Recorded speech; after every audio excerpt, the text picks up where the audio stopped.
Hey guys, welcome back to Team Death Slinger. My name is Peter, and today we're looking at Justimon now that we have the new Cyberdramon Blastace. So, without further ado, starting with our eggs, we have 4 copies of the BT16 Dorimon. When another Digimon with blockers deleted gain 1 memory, this deck will be blockers galore. We're going to have lots of ways to block and give blocker, so it's going to be a great way to get some memory back. If you do want an egg that puts cards in your hand, you can opt for the Hagurumon in this slot. I just think Dorimon's a little bit better for our memory efficiency. Then we're going to go on to our rookies. We have 4 copies of the BT15 Hagurumon. On play, it's going to reveal top 3. You get a machine or a cyborg and a black tamer. The rest go bottom. Great for finding your pieces. We care a lot about black tamers and having them in play, so that's going to help us find our pieces. And then we have the reboot inheritable to keep our deck aggressive while keeping up blockers to stop our opponent's attacks. Next, we're going to go 4 copies of the Hagurumon X-antibody. Goes on Hagurumon for 0. When digivolving, you play a co-Hagurumon token, which has blocker and decoy black. This Digimon cannot attack, which is important to keep in mind, but it is a blocker which can trigger memory gain on Dorimon if it is deleted, and it does have decoy black, which offers a level of protection to our stack. This also gives a blocker inheritable, so any stack that has this will be able to benefit from our blocker status. We have 2 copies of EX1 Hagurumon. On play, trash card with Machine or Cyborg in its traits, and then you get to draw 2. We do have some ways to cheat this out with Scramble, so this is just a nice way to put pieces back in your hand. We have 3 copies of the BT14 Numemon. On play, and when digivolving, you can place a Satsuki from your hand as this Digimon's bottom Digivolution card. One of your Digimon gains Rush for the turn. This is really, really nice because we care about the number of black tamers in play. Satsuki's a great tamer that nets you memory every turn, which is going to enable some of our Justimon plays. So we do like that we get to tuck a free tamer as a result of digivolving and going on play. This also gives the blocker inheritable that Hagurumon X does, so we're making sure we have blocker redundancy in this deck so we can have blocker in the stack. So fantastic level 4 for this deck. Next, we have 3 copies of the Airdramon from BT15. This is on play, and when digivolving, place a Marvin Jackson from your hand as this Digimon's bottom Digivolution card to de-digivolve 1 on one of your opponent's Digimon. Marvin is also going to net us plenty of memory, and the de-digivolve effect is going to be really strong. Similarly to the Numemon, we do like that we get to play a Tamer underneath this when digivolving and on play, so we're going to be able to cheat out a Tamer that gets us memory and resources, which is just fantastic for a deck that cares about black Tamers. This also gives the reboot inheritable, so we have ways to get a blocker reboot combination through our level 3s and level 4s, which again is going to help us be aggressive and defensive at the same time. So really important pieces to have. Then our main level 4 in the deck is 4 copies of BT16 Sheepmon. This has Armor Purge and Collision. This is a 3-cost Evo, but we kind of do have a way to get around that with the new black scrambles. You can just scramble into this in order to pay 2 instead of 3, and then it kind of functions like a normal level 4 while setting up your scramble at the same time. This also has all turns when an attack target is switched, you may end the attack. So having a blocker in our stacks is really powerful with the Sheepmon, because if we block, we get to just end the attack automatically. With the Hagurumon tokens, it's actually a really, really powerful live effect and can help us stall out the game until we get to our Justimon combos. Starting with our level 5s now, we have 2 copies of BT15 Megadramon.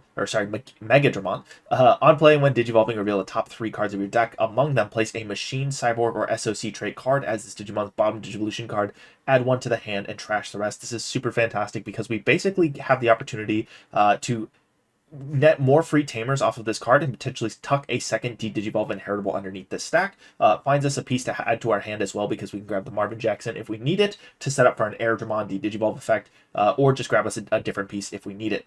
When attacking, if SOC Tamer is in this Digimon's Digivolution cards, you get to delete one of your opponent's play cost 3 or lower Digimon or Tamer. Some Tamer hate is always great to have, and then this Digimon itself will have a when attacking de-digivolve 1 on one of your opponent's Digimon effect. I really love this card in a lot of decks that do run SOC Tamers, or multiple copies of Digimon that have de-digivolve inheritables, because it's possible to stack multiple underneath the stack and just be absolutely destroying your opponent's board when you swing with it. So it's not super weird to get into this and actually wind up with your 2 de-digivolve inherits and just start blasting things down into level 4s and ruining your opponent's day. So 2 copies of this card feels great.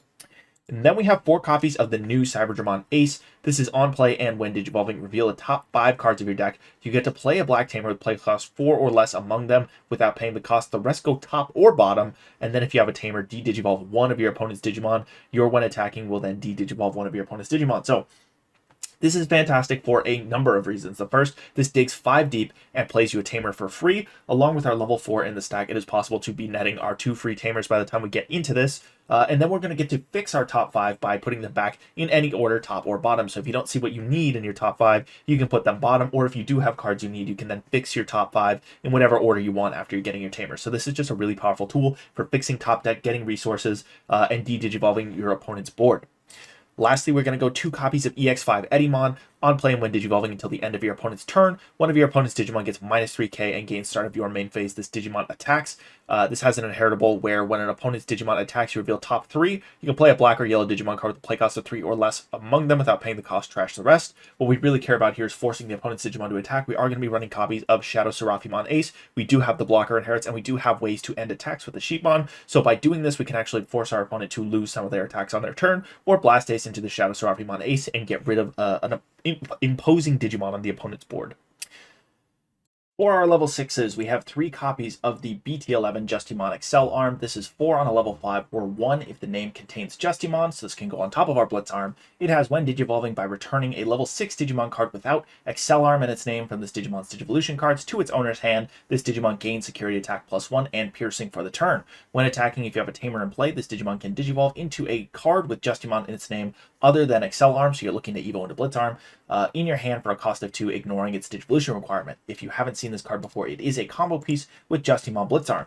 This card is a 3-cost evo on a level 5. When digivolving, you activate one of the effects below. You either get 2k DP, you unsuspend, or you delete a Digimon with play cost 5 or less. When attacking once per turn for each Tamer you have in play, activate this Digimon's when digivolving effect. So the reason we want lots of Tamers is so we can get lots of instances of this when digivolving effect. And typically the combo is you want to get into this Accel arm some way, somehow, on top of your Justimon Blitz arm, and then you're going to remove the Blitz arm to get security attack +1 and piercing. You're going to swing, you're going to evo into the Blitz arm, you're going to activate the unsuspend, and then you're going to be able to kind of cycle this back and forth to get lots of checks in and unsuspends it. Next, we have 2 copies of the ShadowSeraphimon Ace. This has blocker, when digivolving, digivolve 3 on one of your opponent's Digimon. All turns, when attack target changes, one of your opponent's Digimon gets minus 5k for the turn. This sticking on the board is going to be really annoying for your opponent because we are basically blocker tribal, and being able to bait your opponent into it with the Etemon is going to be really, really devastating if you don't quite have the Justimon combo. We have 2 copies of Black Scramble. If you haven't seen these cards yet, you pay 2. You reduce your Evo cost by 3, so you effectively pay 2 for a 3-cost Evo, which is fixing some of our more expensive Evo costs, and then this goes to your battle area. Start of your turn, if your opponent has a Digimon delay, return a black Digimon card from your trash to top deck. Then if you don't have a Digimon, you play one with 2k DP or less from your trash without paying the cost. Security effect will give you a rookie back with the same restriction. So this is going to help us basically play Hagurumons out if your opponent does not have, or if you do not have a Digimon and your opponent does. So great way to rebuild a stack and get some value. 4 copies of Defense Training. This is our search package. And then for Tamers, we have 3 copies of Satsuki from BT14. Start of your main phase, if your opponent has a Digimon, you gain a memory. It has Mind Link with Numemon or Monzemon, or Digipolice. In this deck, it's only going to be with Numemon, really. And then all turns, your Numemon will have jamming, and end of turns, you get to unmind link this. So what we really care about here is that we can play this for free with the Numemon, tuck it underneath, we get a jamming check, and then we can delink this and start netting memory off of it. 3 copies of Marvin Jackson from BT15. Start of your main phase, you can trash a card with Machine, Cyborg, or SOC to gain a memory. Great way to set up your level 3s for your Scramble plays, and then you can mind link with a Cyborg, Machine, or SOC, and this will give it jamming and blocker, so we can guarantee the blocker on the stack, get jamming on our Justimons, and then get this back out at the end of turn to net more memory.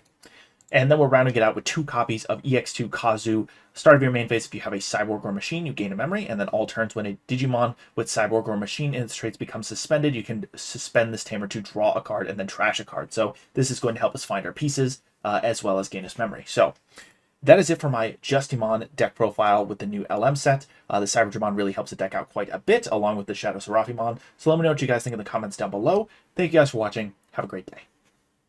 Thank you to our YouTube members for supporting this channel. It's people like Langlong, Big Z11, and Coffee Deus who make videos like this possible.